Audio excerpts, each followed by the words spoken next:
Okay, a little bit later in the episode, I'm going to tell you more about the hormone fixer because I know you're dying to know. This little bad boy supplement that I created, if I do say so myself, is amazing at so many things, so many benefits. So it raises your natural testosterone, ladies, that GSD hormone. It helps with weight loss. It helps improve insulin sensitivity. It helps with anti-aging. It increases your own growth hormone, the anti-aging hormone that helps with the wrinkles and the stamina, energy, focus, brain. It also helps with your mood and lowers your response to stress. So you're just going to have to wait a little bit more. We'll tell you more about it. The hormone fixer. So this is going to be a game changer for you. And you can probably hear the excitement in my voice. The latest introduction, the latest member of the family to the fixer line is Metabolism Fixer. And this, oh my God, I formulated this just for all my people out there that need to lose weight, that need help in the weight loss department, that can't lose weight no matter what they do, that feel like they have a slow metabolism, and that might be thinking of trying all those peptides out there, you know, the Beverly Hills soccer mom drug of choice for weight loss peptides. Or even if you're on them already and you're like, man, these are really expensive and I'm still not losing weight, add in Metabolism Fixer. Here's what I did. I took the power of T2, which increases your basal metabolic rate while you are sitting there watching Netflix. You're burning fat while you're watching Netflix. I combined it with a very unique patented ingredient called Suppressa. Suppressa has multiple clinical trials backing its efficacy in reducing your appetite, decreasing snacking, and providing way more control over your food intake. It is amazing. We also see improved emotional well-being, just decreased food cravings all around, reduced hunger, and weight management. Add on top of that, we have green tea extract, we have purple forest purple tea extract, both of which affect the metabolism in a very positive way without the jitters of normal fat burning supplements out there from the 1980s and 90s, right? The ones that made you feel like you're having a heart attack. You will not have that in any of my supplements, Thyroid Fixer or Metabolism Fixer. But Metabolism Fixer, ooh, yeah, we kicked it up a notch. It is in powder form, so you can drink it through your day. It's going to flavor your water. We got orange crush and refreshing citrus. I love them both. It is going to keep you under control all day long. So you throw a couple scoops in your water bottle in the morning, throw a scoop or two in your water bottle throughout the day. You will have fat burning and appetite control the entire day for what? An eighth of a price of the peptides? Oh my God, you can't go wrong. So grab some Metabolism Fixer today. Please let me know how you do on it. I am super excited for you. Super excited. Thanks for listening to the Thyroid Fixer podcast with your host, me, Dr. Amie Hornaman, aka the Thyroid Fixer. Also, functional medicine practitioner, hormone and weight loss expert. We're talking all things thyroid, hormone, and health related in order to empower, educate, and transform you. Remember, I fix your thyroid, I fix your hormones, I fixed your life. So let's get started. But let me just lead with, and I will clarify it for you, food sensitivities are BS. What do I mean by that? Okay, let's break it down. Do I believe that nobody is sensitive to a food? No, absolutely not. What I mean are the functional tests that you are taking are complete waste of money bullshit.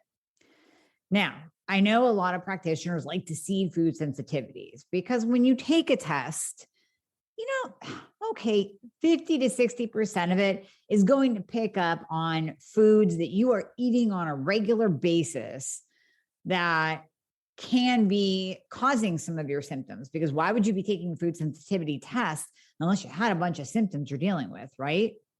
So if you are dealing with migraines and bloating and acne and weight gain, then probably something that you're eating is contributing to it. I'm not saying that's the main cause, but something that you're eating is most likely contributing to it. But those tests are highly, highly inaccurate. A colleague of mine years ago who had the means to do this actually used food sensitivity testing on himself, his family, and a lot of his patients. And he did this by testing them every single day for 2 weeks and noted that the results were all different every single day. Now, if you truly have a food sensitivity, how are you going to come up with a test that is different every single day? If you are truly sensitive to a food, that food should come out positive every single time you test. That is called reliability. That is why in scientific research, we rely on a certain value as a measure of reliability of our results. There has to be consistency in order for us to say, this causes this, or this results in X, Y, Z. That's like saying, my house is on fire and everybody's house is on fire. Everyone's house who has a fire, it's caused by lightning, because lightning could strike a house and cause a fire. It doesn't make sense. There has to be reliability and consistency in order for us to say that this particular food causes you to have XYZ symptoms. Now, this is just in the testing. I will break this down so you can understand how maybe you can do some testing or elimination on your own. Now, there are certain foods that will 99% of the time come up as positive, or that we know that you should be freaking avoiding anyways. Hello, gluten. Who of you out there should be eating gluten? Even if you don't have an autoimmune condition, why would you eat something that we know breaks down the gastrointestinal lining, that actually causes leaky gut, that causes those tight junctions? That if you think again, your GI tract, mouth to bum, is an enclosed system. We used to think that it was tile and grout. Now we know that it's actually tile, and the grout is a swinging door. Like the old Western movies, the cowboy would push in and the doors would swing back and forth. That's what is in between the grout in your GI tract. So when you eat gluten, it comes in. Now, there are multiple other things that cause this too, but we're talking about gluten right now. When you eat gluten, it comes in and it causes leaky gut by pushing those doors open. When gluten or any antigen or any lipopolysaccharide, LPS, that's what we term it in the functional community here, gets into the bloodstream, that's what causes full body systemic inflammation and can actually cause the symptoms that you are experiencing. Now, a lot of people think of leaky gut as having diarrhea. It's not. And if you really want to laugh and you want to learn more about leaky gut, listen to Alessio Fasano. He cracks me up. And he says just that. You use the term leaky gut. It's like people are running around pooping all day long. They can't keep it in. No, that's not it. That can be one of the symptoms, but that's not the symptom. So the lipopolysaccharides come in and they push that door open. They get into your bloodstream, and you can have a host of symptoms. In addition to GI gut symptoms, you can have migraines. You can have your thyroid gland affected, your sex hormones affected, your adrenals affected, your skin affected.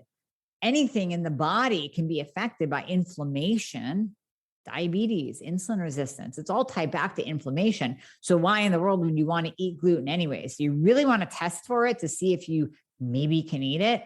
Okay, what if it doesn't come back positive? Does that mean you're going to slam some gluten down your throat and then just deal with the consequences afterwards? I mean, that might be your choice, and that is your choice, but you have to realize that there are consequences to choices. So I don't really believe that we even need to test for gluten, do we now?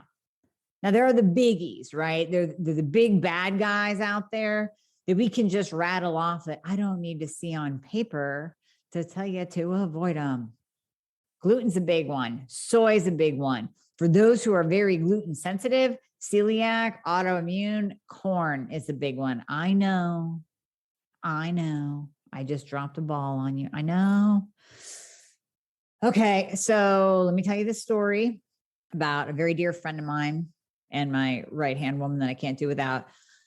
she actually just told me last week, right? She suffers from migraines all the time.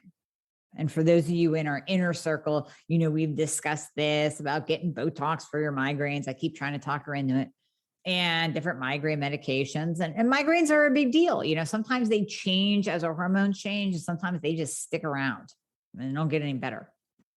She thought on her own, I don't take credit for this. I take zero credit for this. She thought on her own, you know what? And this had to do with her traveling too. She goes, I'm going to cut out 3 things. Now, why she picked these 3, I don't know. I still would cry if chocolate gave me migraines, but it does for some people. She cut out chocolate. She cut out coffee. She cut out her favorite corn chips. Yes, even organic. Yes, even organic corn.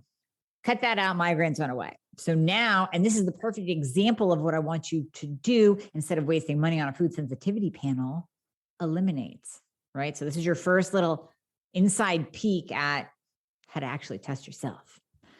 So the big ones. So I digress. She eliminated it. Her migraines are gone. Now we have to add one back in. Now, personally, I say, so she's using 4-sigmatic coffee right now. I would probably try to add in my coffee first. It would be a really close tie between coffee and chocolate. I'll probably do the coffee first. So use some 4-sigmatic. Put that back in. That's what she was using before. And 4-sigmatic is a blend of, it's a mushroom-based coffee. So there's not that really high jittery side effect. The caffeine content is 50 milligrams as opposed to 200 in a regular cup of coffee. So the caffeine content is down. You get the benefits of the mushrooms. We have a discount code on the website, on my website, under my favorite things. You can go on there, click 4-sigmatic and get the discount code. That would be the first thing that I would add back in, because coffee is not on the high inflammatory, high reactivity list of food sensitivities. So I would probably add that back in first. Chocolate, for those who have migraines, can be, because of the caffeine content. There's more caffeine in chocolate than there is in 4-sigmatic coffee. So that might be it. But coffee, that dark chocolate, has so many antioxidant properties. I'm thinking it's the corn. So gluten, wheat, oats, barley, rye, corn, soy, for all of you, especially my listeners. Come on. Soy is so inflammatory. It's very estrogenic, and it's horrible for the thyroid. So that should go. Do you really need a test for me to say, please avoid soy, because your thyroid is not going to like it whatsoever? And if you're a menopausal woman and you're using soy isoflavones because you heard it was really good for your estrogen levels, do anything else but do actual bioidentical hormone replacement therapy. Support your hormones that way. Don't use soy milk, and vegans out there, you are loaded down with soy. You vegan vegetarians, you're not getting in enough amino acids anyways. And then you throw soy in the mix with your fake burgers and your fake meat and your soy protein and your soy milk and your edamame. You're wondering why you're breaking out. It's like you're pushing your levels into like prepubescent territory, and you're tanking your thyroid at the same time. Don't hate. You can be ketotarian. Soy is a big one. Gluten, oat, wheat, barley, rye, corn, soy. Those are the biggies. Now, you'll have some people test positive for eggs in a food sensitivity panel. And usually those are testing positive because you're eating them all the time. So back when I did my first food sensitivity panel with my mentor, and a lot of times we would just test just for, shits and giggles, just to see what happened. I mean, really, just to see what's coming up on my test. That's actually how I found out I have Epstein-Barr virus. It was a shit and giggle test. I'm like, yeah, I always tell people to test for EBV. Let's see. I didn't have any symptoms. And there it was. It's dormant. It's cool. It's fine. So I tested and I came back positive for eggs. Well, this is when I was competing. Duh. I was eating like 5-6 eggs a day. So, because that's part of the standard competition diet. So of course it came back positive. And even my mentor, love him to death, said, well, you don't have to cut them out. Why don't you just not eat them every day? Just throw them in every once in a while. Eggs are a biggie, usually because you're eating them a lot. Now, they can be inflammatory. So for those of you with autoimmune conditions, eggs are one that but you probably know it. You don't need it on a piece of paper. Any of my patients that say, I can't eat eggs. I go, well, how do you know? I go, well, yeah, whenever I eat them, this is what happens. So they know. They've already done what I'm going to tell you to do in putting in and taking out, putting in and taking out, and they know how they react to it. Right? That's what my friend's going to do. She can put it back in one thing at a time, see if she reacts. Does she get a migraine or not? And you want to put it back in and wait. So it's not like, okay, Monday, I'm going to put in some 4-sigmatic coffee and Tuesday I'm tossing in the chocolate. No, you got to give your body time to actually react to it and produce a symptom. And if it does, then check the box. That was it. So eggs, you can pretty much tell. I mean, my people that know they're sensitive to eggs, they know and didn't need it on paper that they're sensitive to eggs. Dairy. Yeah, dairy's the next one. Some of us can tolerate dairy just fine. Now, I'm not going to get the numbers proper because I would have to actually look it up. But I do know, and I've mentioned this before when I have the numbers in front of me, I do know that the Asian population and the Black population do not have the enzyme necessary to digest lactose. Like we see a huge lactose intolerance, huge amount of lactose intolerance in those two ethnicities. Then as we come down, into like European, Swedish, all that, like Eastern European, that's, I want to say, I'm not going to get the numbers right. I really want to say it's about 30% of the population have the enzyme genetically to digest lactose. Some of us can handle, and here's the thing with lactose. Lactose is very, very present in your milk products, like milk, like milk, like cottage cheese, like ice cream.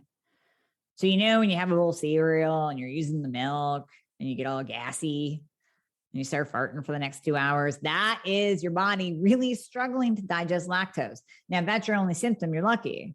But chances are you're going to break out, you're going to get a headache, you're not going to feel too well.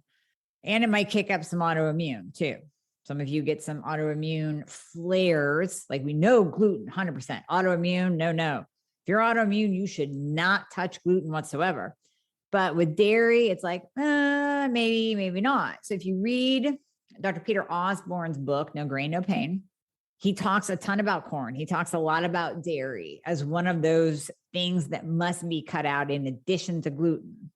Some people, however, can tolerate the low lactose dairy, meaning your hard cheeses.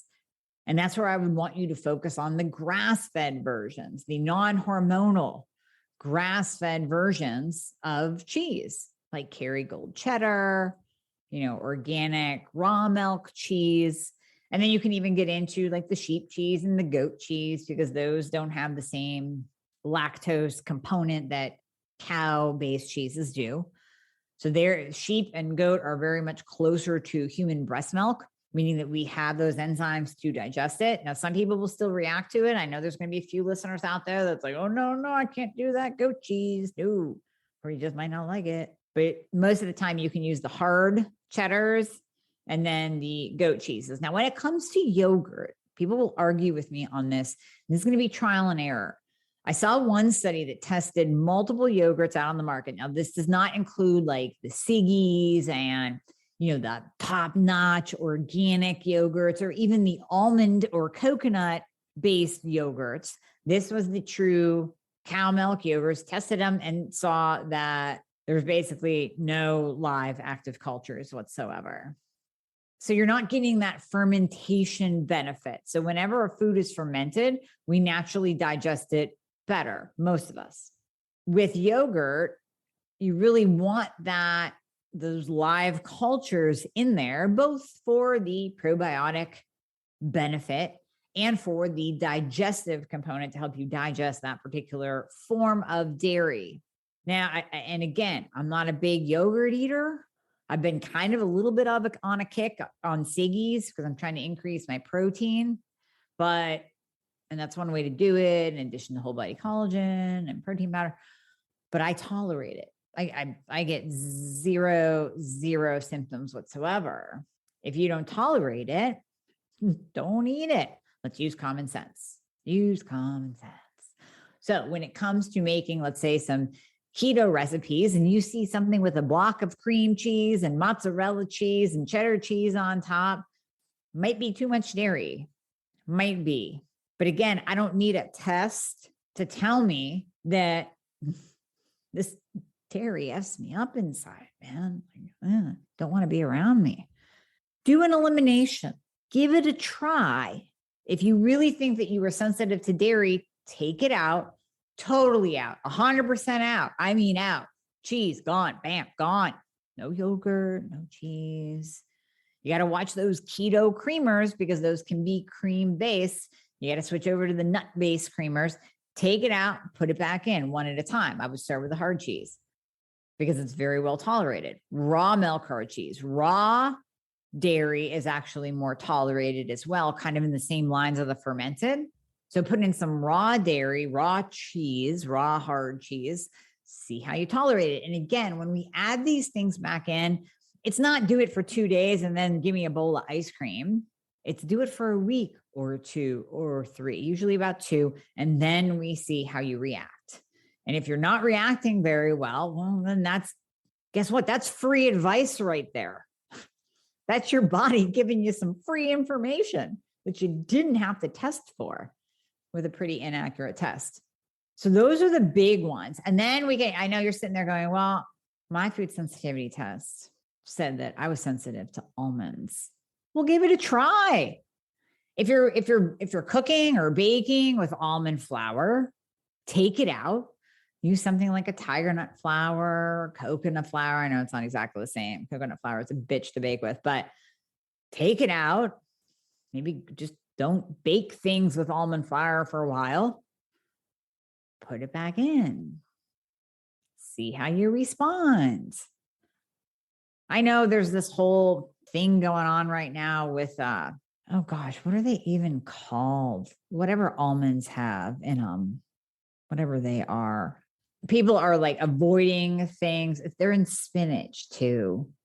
And I don't really load down on the spinach that much. I don't load down on the spinach. I like my almond flour, but a lot of people say to avoid those foods. I say use them in moderation, because if we're doing something like a low carb diet and you have to use something like almond flour, man, that's really nice to have that alternative. But only you know whether you react to it or not. FODMAPs, that's another fad. Low FODMAP diet. Try it out. I've had patients come to me on a low FODMAP diet and they are miserable as hell. And wow, it turned out that you had celiac disease and you didn't need to go low FODMAP. You just needed to cut out the gluten. 100% across the board. And I'm talking, you have to look for the gluten that's in your beauty products, that's in your lunch meat, that's in these weird wackadoodle places that you would never expect to see gluten, but you have to look for it. Those are the big ones. Those are the big ones. My goal is for you to not be miserable and for you to save money. That's why I'm giving you this message right now. If you're going to spend money on a functional test, spend it on a GI map. Spend it on a cortisol panel. Don't spend it on a food sensitivity panel unless your practitioner orders it for you and he or she sees a reason for it because maybe you guys are working together and But don't go out and spend your own money at like Everlywell and think that you're going to get accurate data and then be able to change your diet, because you're not going to know on that panel whether this is a true, oh my gosh, this is a sensitivity, this ties into exactly the symptoms and the issues that I have, or is this just coming up high because, hey, I eat it every day and it's picking up on the fact that I'm eating it every single day. Save your money. Save your money. Food sensitivity panels, testing, mostly BS. So the elimination diet, we talked about it a couple different times so far. It's about pulling foods out that you believe might be the culprits, pulling out the big boys. And don't add back in gluten and see if you react to it, by the way. Don't add back in oat, wheat, barley, and rye because those all contain gluten. But you definitely can take out eggs, add eggs back in. Take out corn, see if you react, add those back in. Take out almonds if you want. You can't pull away my Siete almond flour wraps. That's how I make my kick-ass enchiladas. Can't take that away. But pull them out, put them back in, see if you actually react. Save your money and do some self-experimenting. Now, this is going to take a little bit more of your time, but it's going to be more accurate because why? You know your body. You know your body better than anyone, and you know what you react to and what you don't react to. Now, there's a difference between a sensitivity and an allergy. I'm not saying that if you have a peanut allergy or a shellfish allergy to go out and try to eat those because that's an anaphylactic reaction. We don't want that. A sensitivity is just that. It's a little bit of I'm a little bit sensitive to that. I might have some gas. I might have some bloating, kind of like when we were talking about the lactose. I always ask people, when you eat ice cream, do you get bloated? Does your stomach get distended? Is it a little bit uncomfortable for a while? Do you have to lay in the fetal position and push out some gas? Well, you're not dealing with it that well. That is a sensitivity. You're not in the hospital. You don't need an EpiPen. That is an allergy. That's the difference between food sensitivities and allergies. If you have a food sensitivity, then yes, by removing that food, you will see symptoms improve. When you add that food in or you accidentally add it in, then you will experience symptoms. They're not going to be life-threatening. They're not going to require us to take you to the hospital. You're just going to have the symptoms that are very uncomfortable to remind you that that food is the culprit. Now, if it's something like migraines, right, you're going to know. As soon as she adds back in her corn chips, she's going to know if that's the culprit after 2 or 3 weeks of just adding that back in. I bet you that's it. So you find out that that's it. Migraines come back. You take the corn out. Give your body time to adjust. So then you got to give it another couple of weeks. Balance, balance, balance. Now we go, okay, well, let's see if it was the 4-sigmatic coffee. Add that back in. Add that back in for a couple of weeks. Reaction, no reaction, yes, no, add in, take out. You decide based on the reaction. So you do this with each food grouping. And if you're going to do it, you have to do it right. So if you're going to take out corn, that means you have to be looking on labels. This is not just removal of your corn chips. This is removal of things that contain corn, that contain canola oil, which you shouldn't be eating anyways, because it's garbage. Canola oil alone causes inflammation and insulin resistance. Canola oil is worse than sugar. So you're taking these things out, but you have to take them all out. So you can't say, I'm going to avoid my corn chips, but I'm going to use cornmeal to bread my chicken because it's gluten-free. No. You have to take it all out and see how your body reacts, and then put it back in and see how your body reacts. That is the most accurate way of testing for food sensitivities because you know your body better than anyone. You can certainly ask a guide, and maybe you do need some gut healing if you're responding to a lot of different foods, if you are reacting, if you are sensitive to a lot of different foods, then you might need to do some gut healing protocols. We might need to shore up those swinging doors in the saloon, make them stay shut a little bit more. So you might need some healing of the gut lining. This does not mean taking a probiotic every single day. There's more to it than that. You might need a little bit of gut healing, but it does not mean that you're going to be miserable. Last story before I let you go. This just came to me. I personally had a patient, so I told you about my colleague. I had a patient years ago who came to me with a food sensitivity test. And I swear to God, I think this was done at Cleveland Clinic. So you guys know, I always say, all y'all out there think that these big clinics with very popular reputations, and I'm not saying they're bad, they're amazing for certain conditions.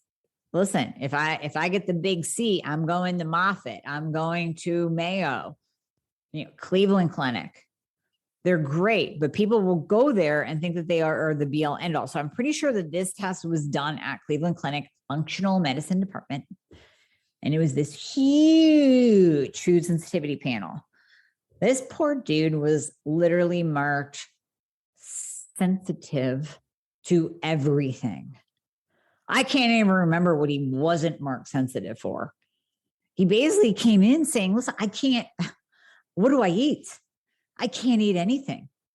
Look, I'm sensitive to everything. I said, well, not that I'm a fan of food sensitivity testing, but let's test again. Let's just test it again. I kid you not. His next test came back with not one single food marked as sensitive. Not one. So he went from this list, this detrimental, depressing, my God, what can I eat list of I'm sensitive to everything to, well, actually, in reality, I'm not sensitive to anything. But, since there was autoimmune present there, we took out the big bad boys. We took out the gluten. We took out the bad boys. But he didn't have to remove strawberries and alfalfa and almonds and radishes and peaches and everything that came back positive on his test. Inaccurate. I will leave you with that. Send me the hate mail. Send me the hate messages down below. That's fine. You might be standing on your pedestal, loving your food sensitivity testing, but then keep doing it. If that's working for you, keep doing it. But in the interest of most of my peeps who want to save some money, figure it out yourself because you can. Hey guys, thank you so much for listening to the podcast. I hope you loved it. And as always, if you would be so kind to leave a review if you are listening on Apple Podcasts, that would be absolutely amazing. I read all of them. Also, anything that you hear on this podcast is not intended to diagnose or treat any kind of medical condition. So we always recommend that you check with your medical provider, your doctor, your nurse practitioner before implementing anything that you hear on this podcast. And if you want to find out more about working together, you can click the link below in the show notes to book a discovery call. And there you'll be talking to a member of my team. They are an extension of me. They are amazing. And you and I will talk after that once we get you all signed up and you and I get to work together. All right. I hope to see you soon.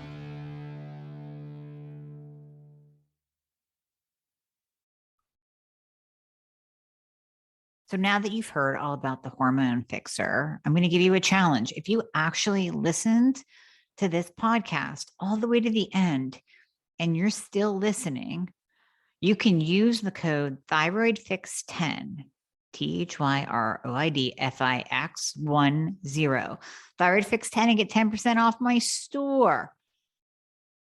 This is only for people that listened all the way to the end. I want to know what you think about my products. Make sure you let me know. Love y'all.